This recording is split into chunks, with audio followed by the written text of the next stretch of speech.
Hi friends, இன்றைக்கி நான் வந்து காலிஃப்ளவர் கிரேவி செஞ்சு காமிக்க போகிறேன். ஒரு கடாயில் கொஞ்சமாக எண்ணெய் ஊற்றிட்டு கொஞ்சோண்டு சோம்பு, கொஞ்சம் மிளகு, கொஞ்சம் இஞ்சி, 2 பச்சை மிளகாய்,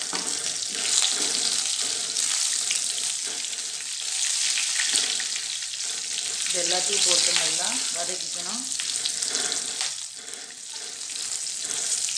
என்னோடய வீடியோ இன்னும் யார் சப்ஸ்கிரைப் பண்ணலையோ அவங்க எல்லோரும் கொஞ்சம் சப்ஸ்கிரைப் பண்ணுங்கள். பக்கத்தில் இருக்கிற பெல் பட்டன் கிளிக் பண்ணுங்கள். அப்போ தான் நான் போடுற வீடியோ எல்லாம் உங்களுக்கு உடனுக்குடன் வரும்.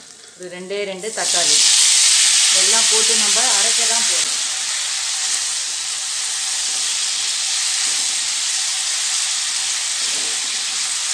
இது நல்லா சாப்பாடுக்கு தொட்டுக்கிறதுக்கு ரொம்ப நல்லா டேஸ்ட்டாகவும் நல்லா இருக்கும், கிரேவியாகவும் இருக்கும்.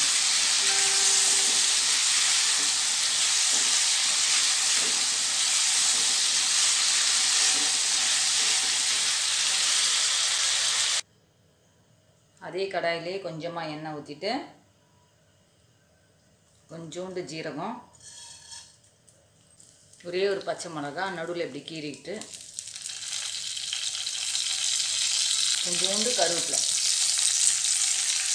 இதெல்லாம் எல்லாத்தையும் போட்டு நல்லா வதக்கிக்கணும்.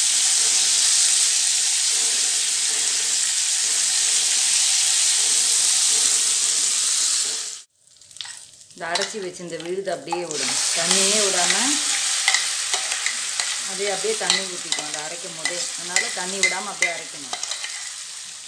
கொஞ்சமாக தண்ணி ஊற்றிக்கணும். அதில்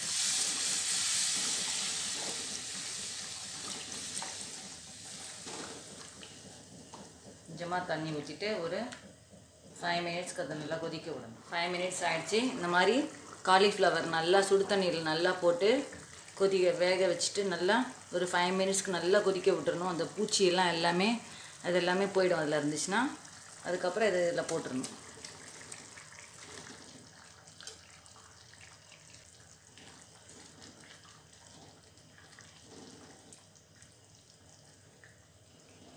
இதில் போட்டு எப்படியே மிக்ஸ் பண்ணிடணும்.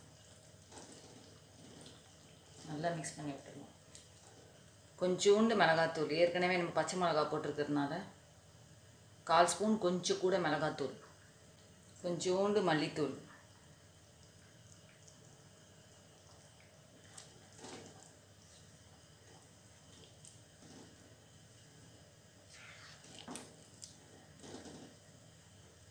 அப்படியே நல்லா மிக்ஸ் பண்ணிட்டு கடைசியில் கொத்தமல்லி போட்டு இறக்கினா சுவையான டேஸ்ட்டான இதுன்னு முடிஞ்சிடும். உப்பு, அதுக்கு தேவையான உப்பு, கொஞ்சமாக உப்பு, கடைசியாக கொத்தமல்லி கொஞ்சம் தூவிட்டா காலிஃப்ளவர் கிரேவி நல்லா எம்மியான டேஸ்டானது ரெடி ஆகிடுச்சு. இதை வந்து சப்பாத்தி, பூரி, பரோட்டா எல்லாத்துக்கும் தொட்டுன்னு சாப்பிட்றதுக்கு ரொம்ப நல்லாயிருக்கும். தண்ணியாக அப்படியே கிரேவியாக இருக்குது. ஃப்ரெண்ட்ஸ், மறக்காமல் என் சேனலை ப்ளீஸ் சப்ஸ்கிரைப் பண்ணுங்கள். சப்ஸ்கிரைப் பண்ணாதவங்க பக்கத்தில் இருக்கிற பெல் பட்டன் ப்ரெஸ் பண்ணுங்கள் ஃப்ரெண்ட்ஸ். அப்போ தான் நான் போடுற வீடியோலாம் உங்களுக்கு வந்து உடனுக்குடன் வரும். அவ்வளோதான், ரெடி ஆகிடுச்சு காலிஃப்ளவர் கிரேவி. இந்த வீடியோ உங்களுக்கு பிடிச்சிருந்தா லைக் பண்ணுங்கள், ஷேர் பண்ணுங்கள், கமெண்ட் பண்ணுங்கள், சப்ஸ்கிரைப் பண்ணுங்கள். பக்கத்தில் இருக்கிற பெல் பட்டன் ப்ரெஸ் பண்ணுங்கள். தேங்க்யூ ஃபார் வாட்சிங்.